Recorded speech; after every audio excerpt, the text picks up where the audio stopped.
আবারও স্বাগত ২১ বিজনেস, সঙ্গে আছি হিরো জুম্মান। বাংলাদেশের দীর্ঘমেয়াদী ঋণ পরিশোধের সক্ষমতা কমে যেতে পারে বলে পূর্বাভাস দিয়েছে আন্তর্জাতিক ক্রেডিট রেটিং সংস্থা ফিচ রেটিংস। এ কারণে বাংলাদেশের দীর্ঘমেয়াদী ইস্যুয়ার ডিফল্ট রেটিং এর আউটলুক ঋণাত্মক অনুমান করেছে ফিচ। এতদিন বাংলাদেশে আউটলুক স্থিতিশীল ছিল। হংকং থেকে বাংলাদেশের রেটিং নিয়ে প্রতিবেদন প্রকাশ করে ফিচ অবশ্য বাংলাদেশের রেটিং কমায়নি, বর্তমানে বি+ অপরিবর্তিত রেখেছে। বি+ রেটিং মানে বাংলাদেশ এখনও ঋণ পরিশোধে সক্ষম, তবে অর্থনীতি বাহ্যিক চাপের প্রতি ঝুঁকিপূর্ণ। এছাড়া বৈদেশিক মুদ্রার রিজার্ভ, মূল্যস্ফীতি, ব্যাংকিং খাত ও নীতিগত দুর্বলতা নিয়ে উদ্বেগ রয়েছে। দীর্ঘমেয়াদী ইস্যুয়ার ডিফল্ট রেটিং হলো কোনো দেশ, সরকার, ব্যাংক বা প্রতিষ্ঠানের দীর্ঘমেয়াদে ঋণ পরিশোধ করার সক্ষমতার মূল্যায়ন। আর রেটিংয়ের ভবিষ্যৎ সম্পর্কে ঋণাত্মক ধারণার মানে অর্থনৈতিক ও বৈদেশিক ঝুঁকি বাড়লে রেটিং কমার আশঙ্কা রয়েছে। মধ্যপ্রাচ্য সংঘাতকে বাংলাদেশের অর্থনীতির জন্য ক্ষতিকর বলে মনে করছে বৈশ্বিক ঋণমান সংস্থা ফিচ।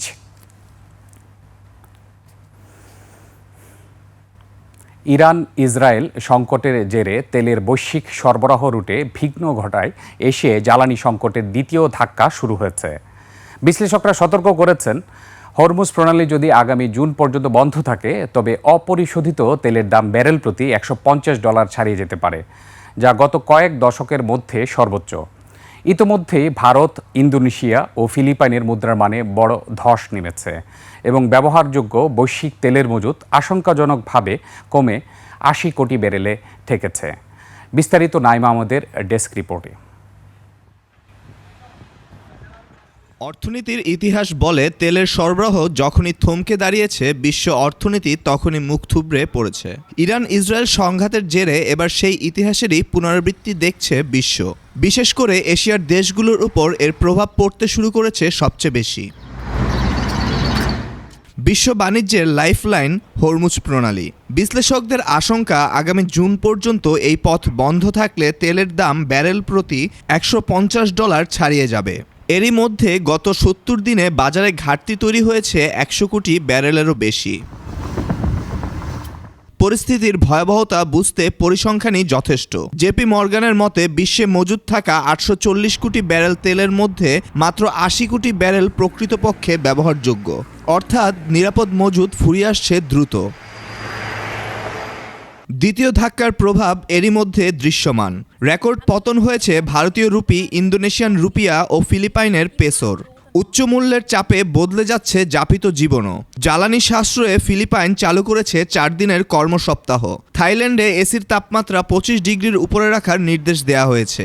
এমনকি ভারতীয় নাগরিকদের পেট্রোল ব্যবহার কমানোর আহ্বান জানিয়েছেন খোদ প্রধানমন্ত্রী। তবে সবচেয়ে বড় শঙ্কা দেখা দিয়েছে খাদ্য নিরাপত্তায়। ডিজেল ও সারের দাম বাড়ায় ধান রোপণের মৌসুমেও হাত গুটিয়ে নিচ্ছে থাইল্যান্ড ও ভিয়েতনামের কৃষকরা। ফলে জ্বালানি সংকট থেকে এখন বড় ধরনের অনাহারের দিকে এগোচ্ছে এশিয়ার কোটি কোটি মানুষ। Naim Ahmed, desk report, 21 television. আরেকটি ঈদ যাত্রা সামনে রেখে ত্রিমুখী সংকট নিয়ে ধুঁকছে রেল।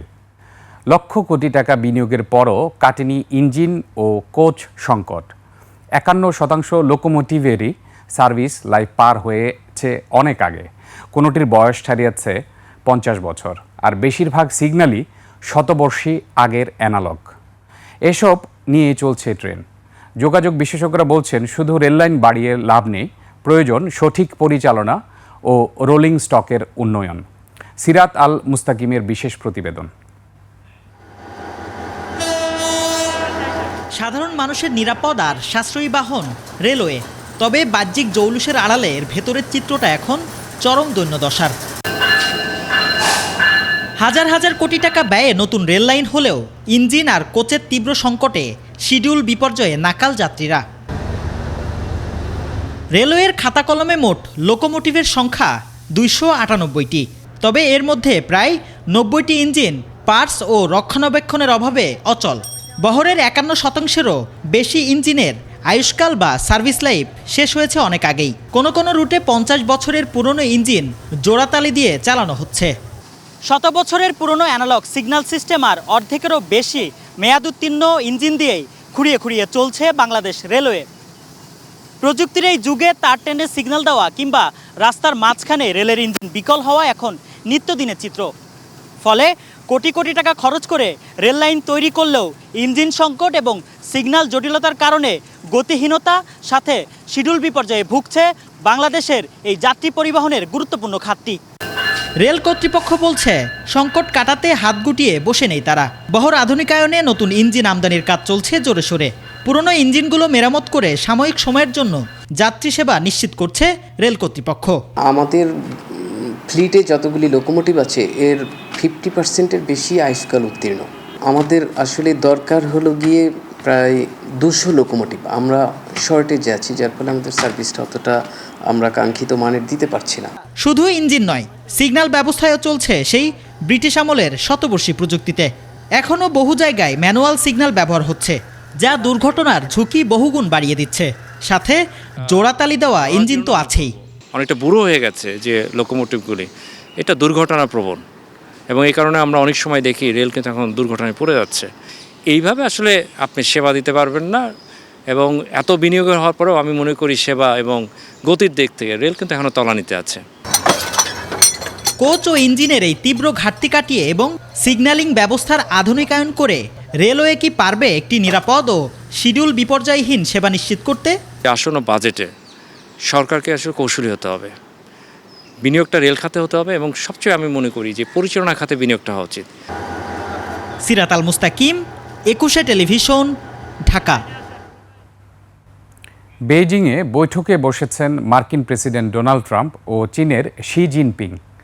ধারণা করা হচ্ছে চীনের উপর শুল্ক বা ট্যারিফ যুদ্ধ নিরসন এবং নতুন বাণিজ্যিক ঐক্যমতে পৌঁছাতেও পারেন দুই নেতা। চীনের গ্রেট হল অব দ্য পিপলের বিশাল কনফারেন্স রুমে বিশ্বের দুই বৃহৎ অর্থনীতির দেশের প্রেসিডেন্টদের বৈঠক হচ্ছে। বৈঠকে ট্রাম্পের সঙ্গে যোগ হয়েছেন যুক্তরাষ্ট্রের পররাষ্ট্রমন্ত্রী মার্কো রুবিও, প্রতিরক্ষামন্ত্রী পেটে হেসগেথ, বাণিজ্য প্রতিনিধি জেমিসন গ্রিয়ার ও বাণিজ্য মন্ত্রী স্কট বেসেন্ট।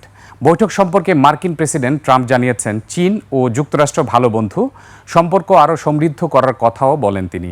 এদিকে চীনের প্রেসিডেন্ট জানিয়েছেন, প্রতিদ্বন্দ্বী নয়, সহযোগিতার ভিত্তিতে সম্পর্ক এগিয়ে নিয়ে যেতে হবে বেইজিং ও ওয়াশিংটনকে।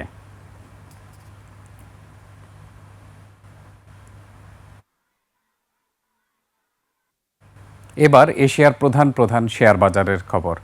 সূচকের মিশ্র প্রবণতা দেখা যাচ্ছে এশিয়ার বেশিরভাগ পুঁজিবাজারে। জাপানের শেয়ার বাজার নিকি সূচক 541 পয়েন্ট কমে দাঁড়িয়েছে 62,730 পয়েন্টে। বেড়েছে হংকংয়ের শেয়ার বাজার হ্যাংসেংয়ের সূচক 52 পয়েন্ট বেড়ে অবস্থান করছে 26,440 পয়েন্টে। কমেছে সিঙ্গাপুরের এসটিআই সূচক, এটি 13 পয়েন্ট কমে অবস্থান করছে 4,990 পয়েন্টে। চীনের শেয়ার বাজার সাংহাই কম্পোজিট ইন্ডেক্স অবস্থান করছে 4,218 পয়েন্টে, যা আগের দিনের চেয়ে 23 পয়েন্ট কম।